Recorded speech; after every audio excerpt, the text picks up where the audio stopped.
Assalomu alaykum, kanalimizga xush kelibsiz. Bugun sulton salatini tayyorlashni o'rgataman. Buning uchun 3 bog' salat bargi, 3 dona tuzlangan bodring, 3 dona pomidor, 200 gram sir, 200 gram kolbasa va qaynatilgan bedana tuxumlari kerak bo'ladi. Kolbasamizni to'rg'ashdan ishimizni boshlaymiz.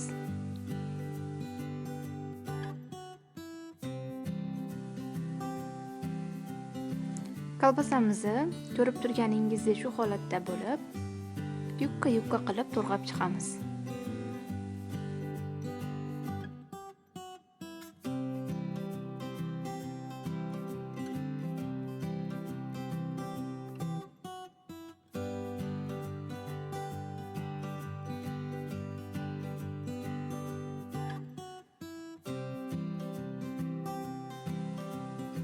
Endi navbat sirimizni to'rg'ashga keldi. Sirimizni ham shu holatda yupqa qilib to'rg'ab chiqamiz.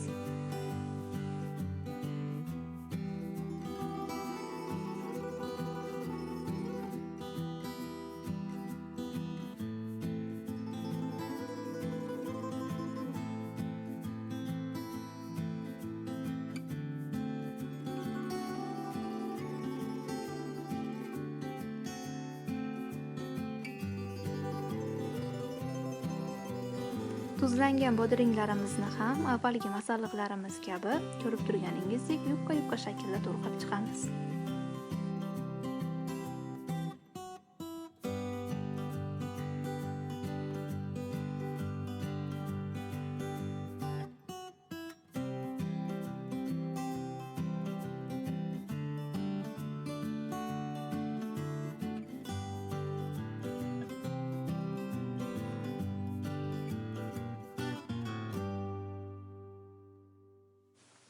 Endi pomidorlarimizni to'rg'ab olamiz. Salatimizni aralashtirganda suvi chiqib ketmasligi uchun iloji boricha qattiqroq pomidordan foydalanishga harakat qiling. Pomidorlarimizni to'rga bo'lib, shu shaklda to'rg'ab chiqamiz.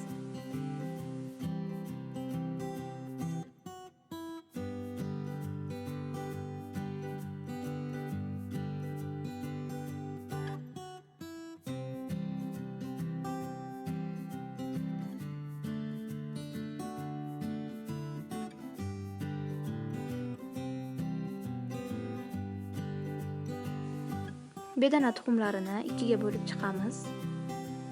Menda 12 ta qaynatilgan bedana tuxumi, ikkitasini bezatish uchun olib qo'ydim va qolganlarini ikkiga bo'lib chiqdim. Bedana tuxumini o'rniga oddiy tovuq tuxumidan foydalanishingiz ham mumkin, faqat tovuq tuxumlari katta bo'lganligi uchun uni ikkiga emas, 4 ga bo'lib chiqishimiz kerak bo'ladi. Masalliqlarimizni to'rg'ab oldik. Endi esa idishimizga salat bargini qo'limizda maydalab chiqamiz.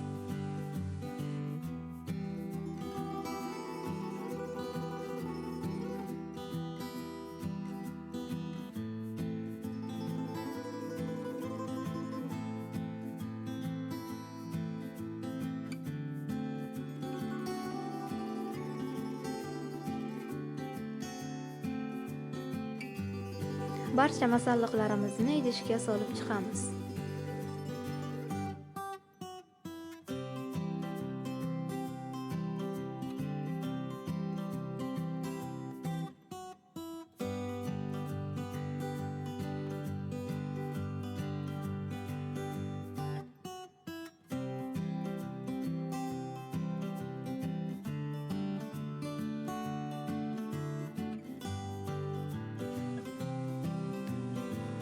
Tuxumlarimizni esa mayonezni aralashtirgandan keyin qo'shamiz.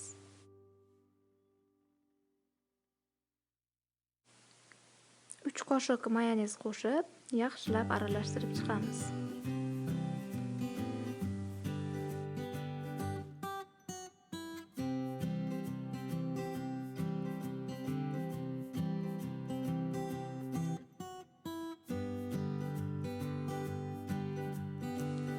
Salatimizni aralashtirish jarayonida tuxumlarimiz ezilib ketmasligi uchun aralashtirib bo'lgach qo'shamiz va 1-2 marta yengil aralashtiramiz. Salatimiz ham tayyor bo'ldi. Endi buni dasturxonga tortamiz.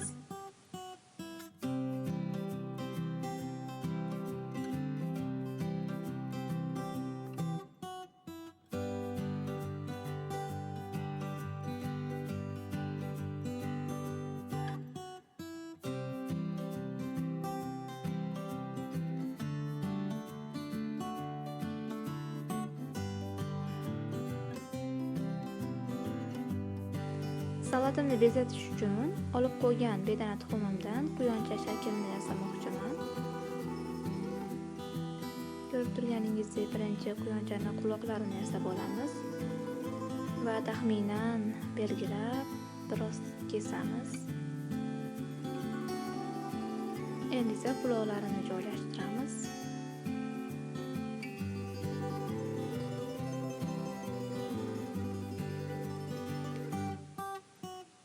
Quyonchamizning ko'zi va burni uchun qora sedanadan foydalandim.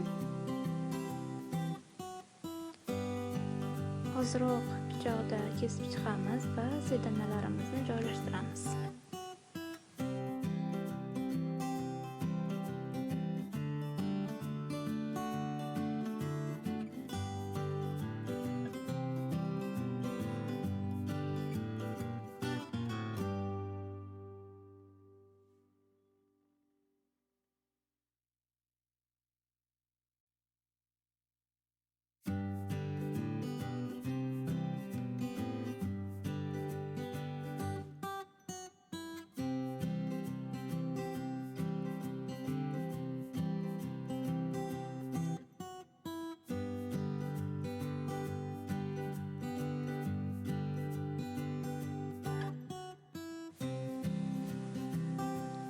Salatimiz ham tayyor bo'ldi. Hammaga yoqimli ishtaha. Videomiz yoqqan bo'lsa, like tugmachasini bosing va kanalimizga obuna bo'ling.